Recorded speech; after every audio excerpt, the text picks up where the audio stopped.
ভালো ভালো বুঝাইছিলাম, মরা বাপের মূর্তি বানায়েন না, ভালো হবে না। মানুষটা মারা গেছে এবং তাকে আমরা মুসলমানই মনে করি, কাজেই তার মূর্তি বানায় আল্লাহর সামনে তাকে লজ্জিত করেন না, জনগণের সামনে তাকে অপমান করার ব্যবস্থা করেন না। কথাটা ভালো লাগলো না আমাদের। আমার বিরুদ্ধে তিনি ক্ষিপ্ত হলেন, জাতীয় সংসদে তিনি আমার বিরুদ্ধে কথা বললেন, তার গোটা রাষ্ট্রযন্ত্রকে আমার বিরুদ্ধে লেলিয়ে দিলেন।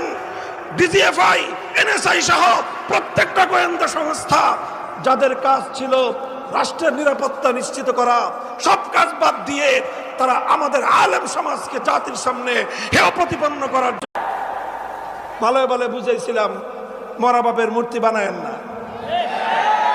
ভালো হবে না।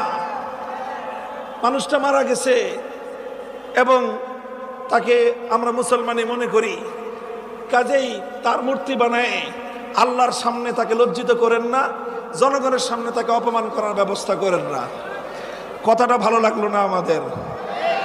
আমার বিরুদ্ধে তিনি ক্ষিপ্ত হলেন, জাতীয় সংসদে তিনি আমার বিরুদ্ধে কথা বললেন, তার গোটা রাষ্ট্রযন্ত্রকে আমার বিরুদ্ধে লেলিয়ে দিলেন।